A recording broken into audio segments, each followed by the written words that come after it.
ہم سے وادی تیرا خالی کروایا، تو پھر اس حالت میں بھی پاکستان کا نقصان ہے۔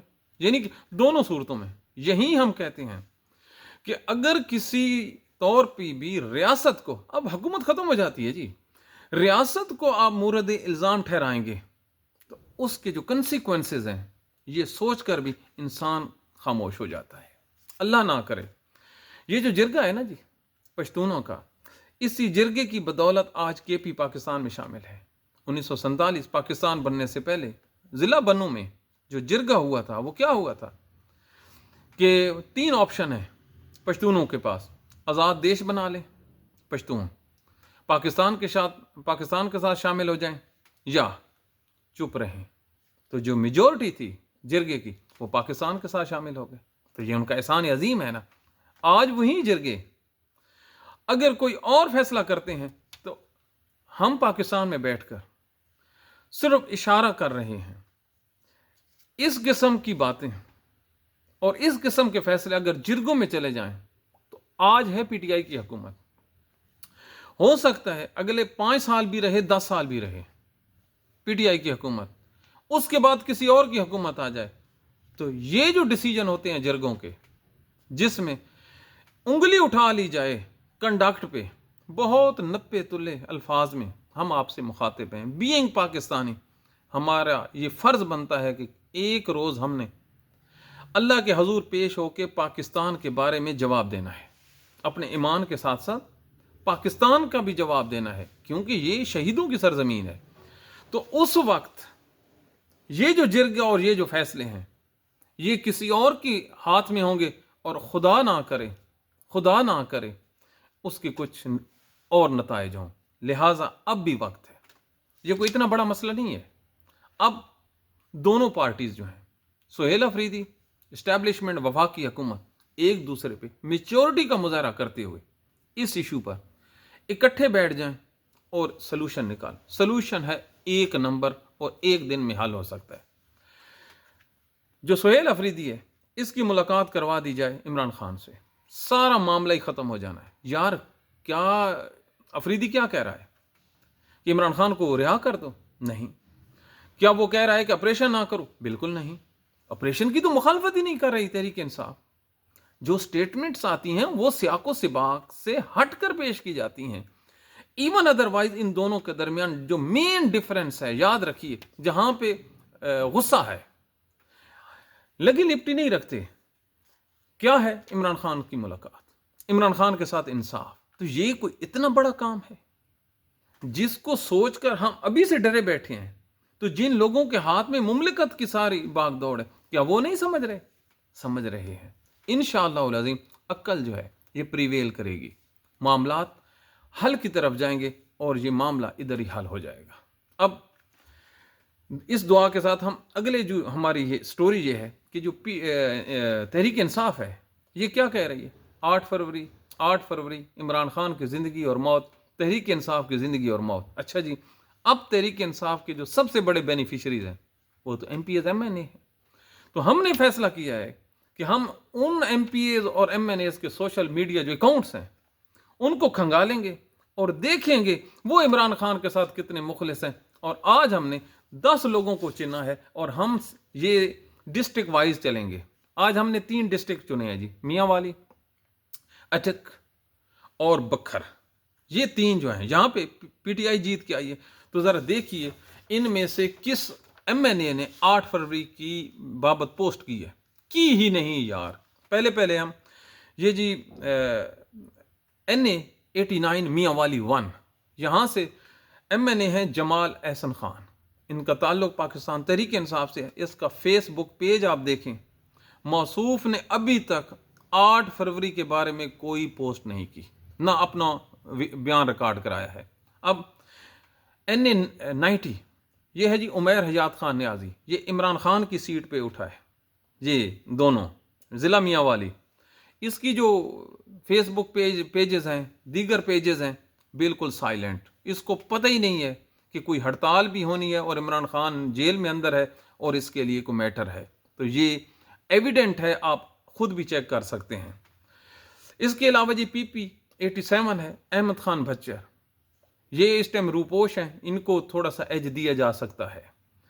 ممتاز اسد صاحب ہیں جی PP88 ٹوٹلی سائلنٹ جی، ٹوٹلی سائلنٹ SILENT، چپ، نہیں بولنا، ہو سکتا ہے کوئی ناراض نہ ہو جائے۔ آگے جی PP90 عرفان اللہ نیازی، ان کا جو سوشل میڈیا اکاؤنٹ ہے خاموش جی۔ اس کے علاوہ جی NA91 بکھر، یہ PTI کے MNA ہیں۔ ثناء اللہ خان مستی خیر، ان کا یہ وہ ہیں جنہوں نے آج سے کچھ عرصہ پہلے خواجہ آصف کو بڑے زبردست سنایا تھا کہ خواجہ صاحب ہم وہ اٹھا کر اسمبلیوں میں نہیں ہے، سمجھ رہے ہیں نا، وہ غیر پارلیمانی لفظ ہے، تو اس وجہ سے انہوں نے شہرت پائی تھی۔ ان کا جو سوشل میڈیا اکاؤنٹس ہیں یا ان کے جو اپنے اکاؤنٹس ہیں وہ بالکل 8 فروری کی حد تک بالکل سائلنٹ ہے۔ ثبوت کے طور پر ہم سکرین پہ بھی چلا دیں گے اگر کسی نے چیلنج کیا۔ ایک اور ہیں جی PP92 غضنفر عباس جی، ان کا تعلق پاکستان تحریک انصاف سے، سوشل میڈیا اکاؤنٹ اللہ دے حکم نہ چو۔ محمد عامر حیات شہانی جی، یہ PP94 ہے بکھر سے، خاموشی، بولنا نہیں ہے وگرنہ اللہ ناراض ہو جائے گا۔ اب اٹک سے آئیں، یہ ہیں جی قاضی احمد اکبر، یہ PP1 سے ہیں اٹک، لمبی خاموشی۔ ملک جمشید الطاف ہیں PP سے، یہ بھی خاموشی۔ تو اس کے علاوہ جو میجر صاحب ہیں ان کی عمر کے لحاظ سے تھوڑا سا ایج دیا جا سکتا ہے، لیکن ان کی یہ ہے کہ اٹک کی حد تک جو ان کے اپنے رفقا ہیں وہ ضرور کہتے ہیں کہ وہ اور ان کی بیٹی پہ جتنا پریشر ہے اور وہ گھروں سے روپوش ہیں، ان کو اس وجہ سے اس کا جو مارجن ہے وہ ضرور دیا جاتا ہے۔ اب یہ آج ہم نے 10 کا جو ہے یہ ہم نے اٹھایا ہے اور آپ کے سامنے پیش کیا ہے۔ ہم چیلنج کرنے جا رہے ہیں، حضور آپ ہیں سب سے بڑے بینیفیشری، آپ لے رہے ہیں عمران خان کے نام کی تنخواہ، آپ لے رہے ہیں مراعات، اور آپ عمران خان کی وجہ سے آپ کو ملی ہے عزت، اور آپ کی ذمہ داری آپ نے نکالنا ہے لوگوں کو۔ آپ لوگوں کو کیا خاک موبلائز کریں گے؟ نہیں، آپ بتائیں نا، آپ کے ساتھ مسئلہ کیا ہے؟ آپ صرف وہ مجنوں ہیں جنہوں نے چوری کھانی ہے؟ کیوں جی؟ اب تک پورا پاکستان کا بچہ 8 فروری کی ہڑتال کے بارے میں وہ پوسٹیں کر بیٹھا ہے۔ کوئی بھی سوشل میڈیا اکاؤنٹ ہو وہ آپ اٹھا کے دیکھ لیں، ایکسٹرا آرڈینری ایفرٹس کر رہا ہے۔ آپ کس مرض کی دوا ہیں؟ آپ صرف یہ جو کاٹنے اور اوپر واسکٹ اور نیچے جوتے اچھے پہننے ہیں؟ کیا عمران خان نے جو آپ کو عزت دی ہے اس کا یہ صلہ آپ لوٹا رہے ہیں؟ کیوں؟ کوئی تو وجہ ہوگی۔ اس کو ہم کیا کہیں؟ کیا یہ کھلی منافقت نہیں؟ یار جس کا کھائیے اسی کے گیت گائیے نا، تو جس کا دیا ہے اس کے لیے آواز اٹھانا تو آپ لوگوں کی ذمہ داری ہے۔ تو یہ ہم ایک بندے کو ہر روز ہم ایک بندے کو بے نقاب کریں گے، جو ہم سے ناراض ہوتا ہے ناراض ہو جائے۔ یہ کوئی مذاق ہے؟ پوری دنیا کے جو لوگ ہیں وہ عمران کرتے رات کو سو جاتے ہیں اور اس کی صحت کے لیے دعائیں مانگتے ہیں، جو اس کے پبلک ریپریزنٹیٹیو ہیں وہ ایسے خاموش بیٹھے ہیں کہ کچھ ہوا ہی نہیں ہے۔ تو یہ وہ حالات واقعات ہیں جو ہم آپ کے سامنے رکھیں گے۔ اب آپ پہ بھی فرض ہے کہ اس پروگرام کے ذریعے سے آپ ان کو جگائیں یا اپنی صفیں درست کریں۔ 2 باتیں ہیں، دیگر کوئی نہیں ہے۔ اور ایک آپ کو خبر دوں، تحریک انصاف کی جو انٹرنل کمیٹی ہے اس نے اس چیز کا نوٹس لیا ہے اور وارننگ جاری کی ہے، اور ہم ان کی یہ جو وارننگ ہے کس MP MNA کو دی ہے ہم آپ کے سامنے پبلک کریں گے۔ یہ بات اب ختم ہو گئی کہ ہمارے اس پروگرام کی وجہ سے کوئی بچ کے نکل جائے گا، اور ایسا ہر روز ہم کریں گے، چاہے ہمیں جو مرضی اس کی قیمت ادا کرنی پڑے۔ اب ایک اور بات ہے جی، یوسف رضا گیلانی ہے، اللہ تعالیٰ نے ہر آدمی کے لیے ایک مقام رکھا ہے اور عزت اور بے عزتی اس کے ہاتھ میں ہے۔ اس معصوم کی جو شلوار ہے وہ گر پڑتی ہے۔ اب ہنسنا نہیں ہے، ہم ہنسے تو ہمارا بنتا ہے، کیوں جی؟ اللہ تعالیٰ اب دیکھیے اللہ تعالیٰ ان کے ساتھ کیا کر رہا ہے۔ شکر پڑھیں، آگے وہ 22 تھا، ان کی کوئی تھوڑی سی رہ گئی اور پیچھے سے ایک بندہ بھی آیا ہے اور پھر اٹھا کے وہ جن لوگوں کو اپنی شلواروں میں ڈالے گئے ناڑے کا پتہ نہیں ہے، جن کو یہ نہیں پتا کہ بیلٹ پوری آئی ہے یا نہیں آئی، کسی ہے یا نہیں کسی، وہ بھی اس ملک کی قسمت کے فیصلے کرنے جا رہے ہیں۔ یہ کوئی معمولی واقعہ نہیں ہے۔ اس کو آپ اس تناظر میں دیکھیں کہ اللہ تعالیٰ کس طرح ان لوگوں کو مذاق بنوا دیتا ہے پبلک ایٹ لارج میں۔ ہمیں تو اس کی بڑی خوشی ہوئی ہے، کوئی ہمیں معذرت نہیں ہے، اوپنلی کہہ رہے ہیں کہ ہم نے تو اس کو انجوائے کیا ہے، اور سوشل میڈیا سے ریکویسٹ ہے کہ بھرمار کریں اس کی۔ اب ایک اور خبر آئی ہے آصف علی زرداری کی۔ یہ موصوف یو اے ای کے کوئی سی ای او ہے، اس سے ملاقات کر رہے ہیں۔ ساتھ کون بیٹھی ہے جی؟ زرداری باپ، ساتھ بلاول، ساتھ آصفہ، ساتھ بختاور، اور کلمہ پڑھ لیجئے۔ پہلے کلمہ پڑھیے، اگلے بندے کا نام میں لینے لگا ہوں۔ وہ جو بختاور کا گھر والا ہے، اب مجھے اس کا نام یاد نہیں آ رہا، میں نے لکھنا بھول گیا، وہ بھی ساتھ بیٹھے ہیں۔ اور ساتھ بیٹھا ہے سومرو صاحب، یہ حکومت کے کھاتے پر اس نے ترجمانی بھی کرنی ہے، اور ڈاکٹر عاصم ہے، یہ اس کا ذاتی دوست ہے۔ یہ آپ اندازہ لگائیے یار، یہ سرکاری خرچے پہ ٹریولنگ، سرکاری خرچے پہ موجیں، سرکاری خرچے پہ آگے ملاقات، اور مشہوری کس کی؟ اپنی خاندان کی۔ یہ ذرا پوچھئے، یہ بختاور کا جو ہسبینڈ ہے، اس کا کیا کام ہے سرکاری اس ڈیلیگیشن میں جی؟ بتائیے نا ذرا۔ عام آدمی تو یار آپ کا پروٹوکول ذرا توڑ دے تو آپ اس کو ڈنڈوں سے مارتے ہیں کہ آپ نے رولز کو وائلیٹ کیوں کیا۔ پنجاب میں اگر پتنگ اڑ جائے تو پرچہ عمران خان کے نام والی، اور ایک سرکاری بندہ، ایک غیر سرکاری بندہ سرکاری میٹنگ میں صدر کے ساتھ اس لیے بیٹھا ہے کہ اس کی بیٹی اس کے گھر ہے۔ واہ واہ واہ واہ پاکستان، واہ پاکستان کی میری اسٹیبلشمنٹ، واہ، ہر چیز کو باریک بینی سے دیکھتے ہیں پاکستان کی اسٹیبلشمنٹ، فوجی اسٹیبلشمنٹ کہتا ہوں۔ اس چیز کو آپ نہیں دیکھتے یار۔ کس قانون، کس ضابطے کے تحت یہ اپنی فیملیز کو پروموٹ کر رہے ہیں؟ کچھ خدا کا خوف ہے؟ بالکل نہیں ہے۔ جو من میں آئے یہ کار گزرتے ہیں۔